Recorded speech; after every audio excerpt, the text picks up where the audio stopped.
ایک ایسا واقعہ بھی دیکھا کہ آپ صلی اللہ علیہ وسلم مدینہ منورہ سے چلے، آپ نے دیکھا کہ لشکر ہے اور اس نے پڑاؤ ڈالا ہوا ہے، آپ نے دیکھا کہ اس میں بہت اونٹ ہے اور وہ قافلہ اونٹوں کو بیچنے کے لیے آیا ہوا تھا۔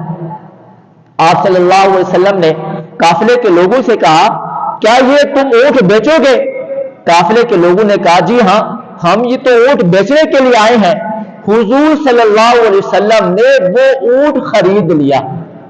خریدنے کے بعد جو بھاؤ طے ہوا، آپ صلی اللہ علیہ وسلم نے فرمایا یہ قیمت میں آپ کو اپنے خادم کے ذریعے پہنچا دوں گا۔ اب آپ صلی اللہ علیہ وسلم نے اونٹ خریدا، لیا اور مدینہ منورہ کی طرف چل پڑے، کیونکہ آپ صلی اللہ علیہ وسلم تو خرید و فروخت کی نیت سے گئے نہیں تھے، تو آپ صلی اللہ علیہ وسلم نے اونٹ خریدا، قیمت نہیں ادا کی۔ فرمایا قیمت میرا غلام آپ کو آ کر دے گا۔ جب حضور صلی اللہ علیہ وسلم نے چہرہ انور پھیرا، آپ مدینہ کی طرف چل پڑے، تو اب لوگ آپس میں باتیں کرنے لگے کہ اب اونٹ بھی گیا اور قیمت بھی نہیں آئے گی۔ وجہ یہ ہے کہ ہمیں تو نام کا پتہ نہیں ہے اور ہمیں تو شہر کا بھی پتہ نہیں ہے، ایڈریس کا بھی پتہ نہیں ہے، تو نہ ہم نام جانتے ہیں، نہ ایڈریس جانتے ہیں، نہ پتہ جانتے ہیں، کیسے ہمیں قیمت پہنچائیں گے؟ تو ایک دوسرے کو ملامت کرنے لگے۔ ایک نوجوان نے دوسرے سے کہا تو بڑا عقل مند تھا، بڑا دانا تھا، تو نام پوچھ لیتا، پتہ پوچھ لیتا، ایڈریس پوچھ لیتا۔ اس نے کہا میں کیسے نام پوچھتا، میں تو ان کے چہرے کو دیکھتا رہ گیا، چہرے میں ایسا محض ہوا کہ مجھے نام پوچھنے کا وقت ہی نہیں ملا۔ شاعر نے کہا چہرہ ہے کہ انوار دو عالم کا صحیفہ، آنکھیں ہیں کہ بحرین تقدس کے نگی ہے، پلتے ہیں کہ کوثر شب کب کھلی ہے، زلفیں ہیں کہ واللیل کے ذکر وسائے، یہ دانت ہیں کہ شراز شبنم کے تراشے، جیسے یاقوت کی وادی میں محکتے ہوئے ہیرے، باتیں ہیں کہ طوبا کی چٹکتی ہوئی کلیاں، خطبے ہیں کہ سامن کے امڑتے ہوئے دریا۔ تو دوسرے آدمی کو کہا تو نام پوچھ لیا ہوتا، تو نے پتہ کیوں نہیں پوچھا، نام کیوں نہیں پوچھا؟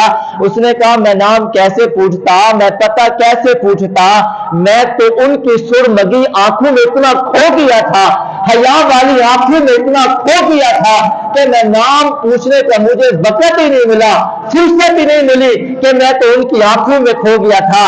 شاعر نے کہا تمہارے رخ پر جمی ہے آنکھیں، تمہارے رخ پر جمی ہے آنکھیں، میں کیسے رخ سے ہٹاؤں اکیاں، قسم خدا کی بڑے حسین ہے، میں کیسے ہٹاؤں اکیاں، حاکم یہ بات میں سوچتا ہوں، خود مصطفی نے پوچھا ہوگا، میں بنا رہا ہوں تمہاری اکھیاں، بتاؤ کیسے بناؤں تمہاری اکھیاں۔ میں تو ان کی آنکھوں کو دیکھتا رہ گیا، میں تو ان کی آنکھوں میں اتنا کھو گیا، نام نہیں پوچھ سکا، پتہ نہیں پوچھ سکا۔ تیسرے سے کہا تو پوچھ لیتا، کہا میں کیسے پوچھتا، میں تو ان کے دانتوں کو دیکھتا رہ گیا، جب وہ تکلم کرتے تھے، جب وہ گفتگو کرتے تھے، جب وہ بات کرتے تھے، خدا کی قسم ایسا نور نکلتا تھا کہ سارا جہاں نور سے منور ہو جاتا تھا۔ شاید طرف پڑا فدا دانتوں کو ان محبوب کے، گوہر بھی اختر بھی رخ تابا پسند کے، ماہ بھی مہر و منور بھی، لب و دندان حضرت کے، دیکھتے ہی فرط خجلت سے سمندر کی تلی میں جا پڑے مرجان بھی گوہر بھی۔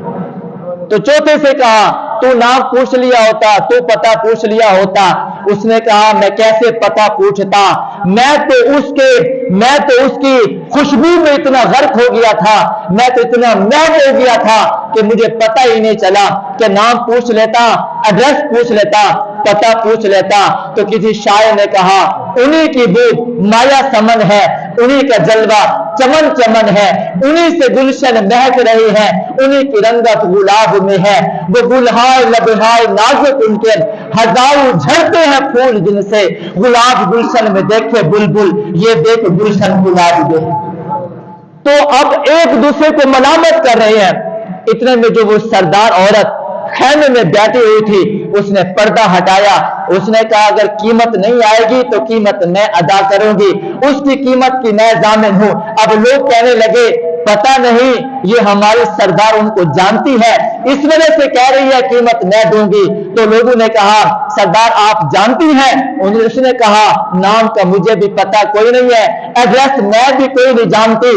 جب وہ گفتگو کر رہے تھے، جب وہ باتیں کر رہے تھے، پردے کی اور سے ایک نظر میں نے بھی دیکھا تھا۔ جب میں نے ان کے چہرے کو دیکھا تھا مجھے ایسا محسوس ہوا کہ 14ویں کا چاند آسمان سے اتر کر زمین پر آ گیا ہے۔ جس کا چہرہ اتنا چمک رہا ہو خدا کی قسم وہ جھوٹا نہیں ہو سکتا۔